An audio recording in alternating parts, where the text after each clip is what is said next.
At 6, Pope Francis has died at the age of 88 after months of ill health. He passed away early this morning, just hours after he was last seen in public blessing the crowds in St. Peter's Square on Easter Sunday. Cardinal Kevin Farrell said the Bishop of Rome had returned to the house of the Father. A prayer service will take place at the Vatican shortly before the Pope's body is laid in a coffin this evening.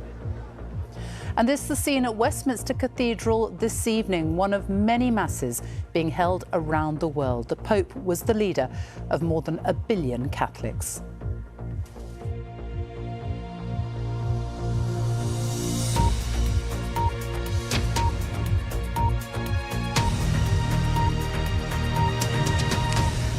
Good evening. Millions of Catholics around the world are in mourning after the death of Pope Francis. He was 88. The Vatican announced that he died at 7:35 this morning, less than 24 hours after he was last seen in public blessing the Easter crowds.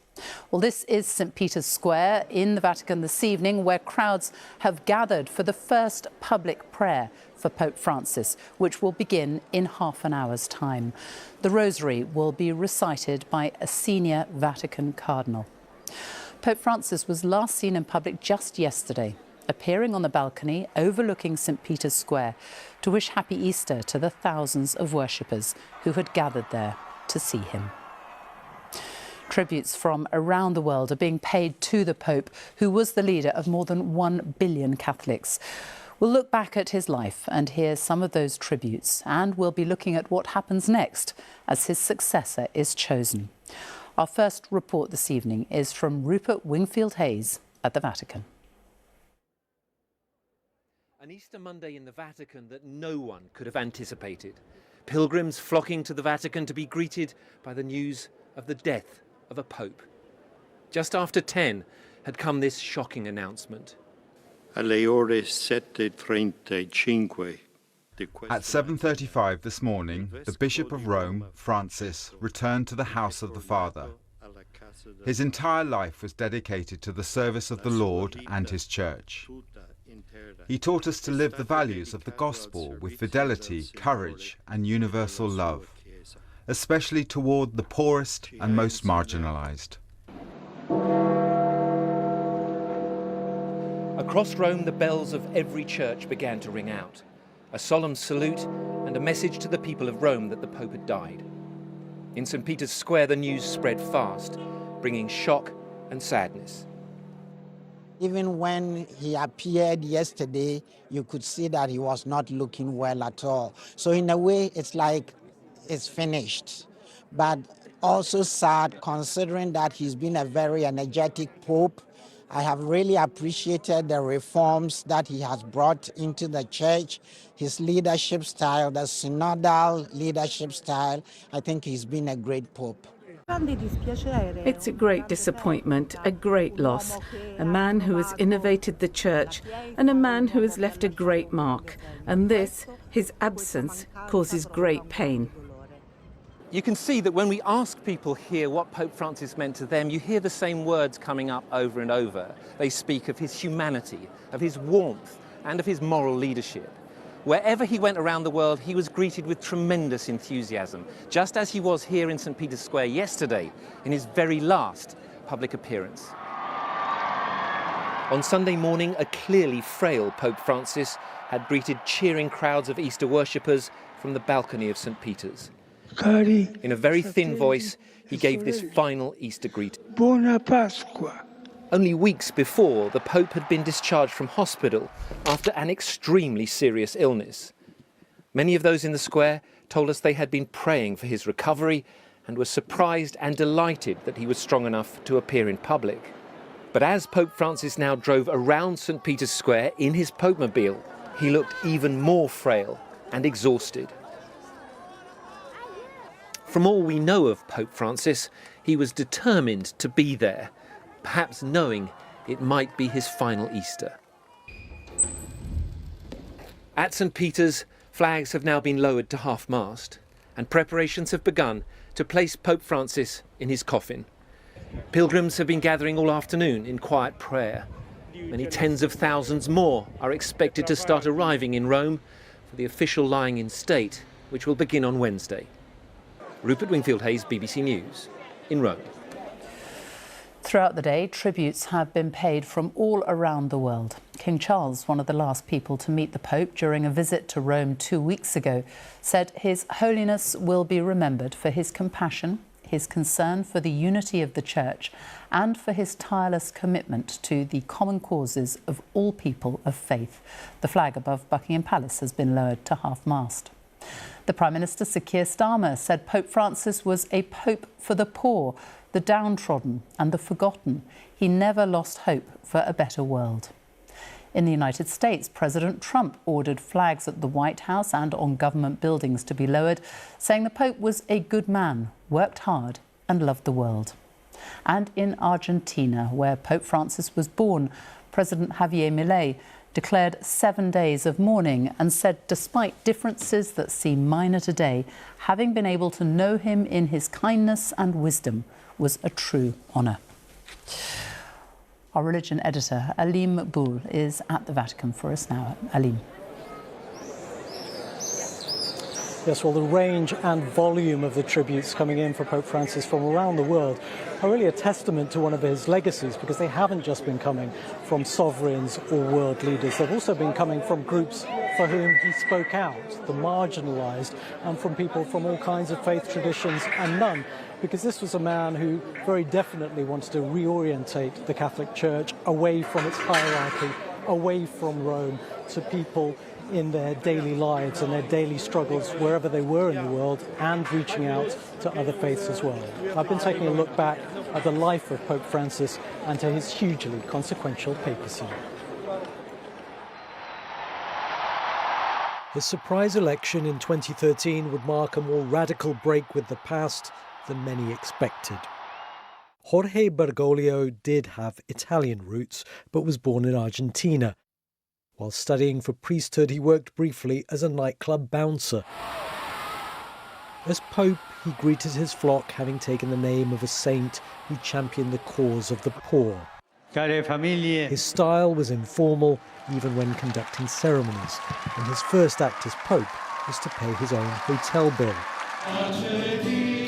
In his early gestures, like washing the feet of the elderly and prisoners, he showed desire for his priests to be closer to the disadvantaged. He spoke out for the protection of migrants and refugees, laying a wreath on the waters where so many died on their perilous journeys. He linked economic inequality to the environment. In a video launching a papal encyclical, he said climate change amounted to rich countries inflicting damage on poor ones. He travelled widely, drawing energy from the crowds. In Brazil, 3 million gathered on Copacabana Beach. The Pope of the Holy See! In 2015, he became the first pope to address the US Congress. I am most grateful for your invitation, telling the world's richest nation to take care of Mother Earth. God bless America. He apologised for the scandal of sexual abuse of children by priests. His words here spoken by a translator. God weeps for the sexual abuse of children. On a visit to Ireland, the first by a pope in almost 40 years, he apologised to victims at almost every event, but scandals continued to emerge. His papacy marked something of a change of tone on the subject of homosexuality, early on remarking, "Who am I to judge?" when talking about a gay bishop. But some progressives argue that in practical terms, the Vatican's stance and the Church's teachings have changed little. Even so, conservative Catholics viewed him with suspicion. But in some ways, he was as traditional as Pope John Paul II, whom he made a saint. And he had very conservative views on abortion, contraception, surrogacy, and gender reassignment. His style of papacy, though, couldn't have been more different to his immediate predecessor, Benedict XVI, whose funeral he presided over. Through the scores of cardinals from the developing world he appointed, he changed the complexion of the church hierarchy, consolidating a shift in the centre of gravity of Catholicism away from Europe, where it was in decline, toward Latin America, Asia and sub-Saharan Africa. In recent years, Pope Francis was beset by health issues, most noticeably affecting his mobility, but he found it hard to pare down his busy schedule. Buona domenica a tutti.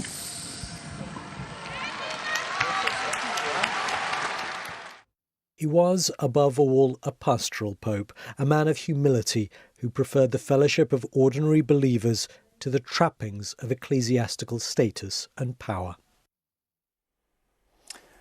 Our religion editor, Alim Maqbool. Well, countries around the world have been marking the death of Pope Francis today. In Argentina, the Pope's home country, a special mass was held in the cathedral in Buenos Aires, where the Pope was once Archbishop. In the Philippines, the only Christian nation in Asia, church bells have been ringing out across the capital, Manila, as worshippers gathered in churches to pray and reflect on the Pope's death. In Spain, where Catholicism is the largest religion, 3 days of mourning have been declared across the country. Well, this is what will happen over the next few days as Catholics around the world say farewell to the Pope. Tonight, Pope Francis's body is being laid in a coffin in a chapel at his St. Martha residence. The Pope's funeral is traditionally held within 4 to 6 days of his death, with the funeral mass taking place in St. Peter's Square. Pope Francis's death has set in motion the conclave, which is the political process for the Church to select a new leader. The vote, which is held in the Sistine Chapel, usually takes place 15 to 20 days after the Pope's death. Mark Easton reports. Pope Francis believed the Catholic Church should be a universal home where everyone was welcome. That was one of the messages from the priests at Westminster Cathedral this afternoon, where worshippers came to pray for a man who hoped to simplify the philosophy of his church. He's wanted us to look what it really means to be a human being, what it means to be a human person, and give an expression to that in direct and immediate ways. The Pope's office and apartments have been sealed. The papal fisherman's ring has been removed from Pope Francis's finger and smashed with a hammer. Ritual dictates almost every detail of a pope's death. But Pope Francis was a man with his own ideas. He has elected not to be buried in the Vatican, like most of his predecessors, but in the Basilica of St. Mary Major, where he often chose to pray. It is in one of Rome's less glamorous neighbourhoods, Esquilino, home to budget hotels and modest B&Bs, close to the main bus and railway stations, the district where many immigrants have put down roots. Almost 80% of the cardinals who will elect Pope Francis's successor were chosen by him. His appointments have ensured it's a much less European constituency than before, with 18 South American and 18 African cardinals. He's not followed the tradition of major cities automatically having a cardinal at their head, but he's chosen auxiliary bishops, he's chosen a man he met once in Russia. He's just made his picks, and that will remain, I'm sure. Pope Francis will almost certainly have prayed that his vision for Catholicism might survive his death, a church less Roman and more Catholic, less focused on Europe and more on its global, diverse congregation.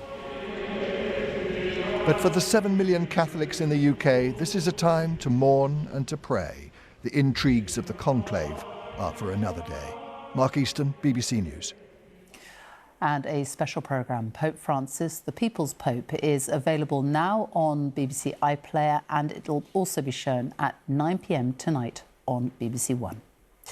Time now for a look at the weather. Elizabeth Rizzini is here. Hello. Hello, thank you, Sophie. It's been quite a mixed day weather-wise. We've seen longer spells of rain, some sunny spells, some pretty lively showers, and some very interesting, rather threatening cloudscapes too, including this one across Worcestershire. And it does stay unsettled for the rest of the week. Rather changeable. Temperatures remain about the seasonal average too. But this was today's weather, this band of cloud and rain on the satellite picture just sweeping its way slowly eastwards. It continues to clear out of east eastern England and eastern Scotland. It's very slow moving overnight tonight, but we'll see some clear skies develop. The showers out towards the west will be fading away. There'll be some mist and fog as the winds ease down. And it's a cooler start to the day tomorrow than we saw earlier on this morning, particularly towards the south, maybe even a touch of frost across Northern Ireland. But lots of sunshine to start off the morning. Watch out for some cloud and rain across Orkney, eventually Shetland as well. There'll also be some showers developing just about anywhere across the United Kingdom perhaps, but they'll be fairly well scattered. Not everywhere we'll see them. Some sunny spells in between. Temperatures 15 to 19 Celsius maybe in the far south and the east, but the cloud thickens across Northern Ireland. The winds will freshen and that rain is going to be sweeping eastwards as we head through Tuesday night and into Wednesday. Some much needed rain, of course, for the gardens in central eastern areas of England. It's been a very dry spring so far, but this is Wednesday, still a legacy of rain as we head through the morning. It's another day of sunshine and showers really, but take a look at the BBC Weather app. Just download it. You do that online and you'll see all of the details for your local forecast for the rest of the week. Sophie. Elizabeth, thank you. In around 10 minutes' time, the first prayer service for the Pope in St. Peter's Square will begin. We will bring you full coverage of that tonight. These are the live images from St. Peter's Square, where that service is about to get underway. But for now, we'll leave you with a look back at the life of Pope Francis after his death this morning. Goodbye.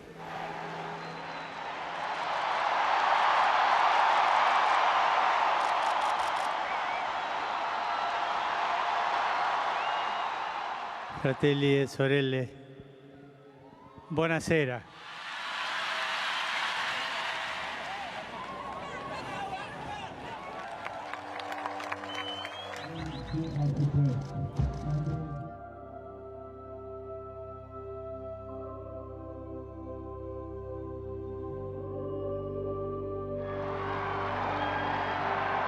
Cari fratelli e sorelle, buona Pasqua.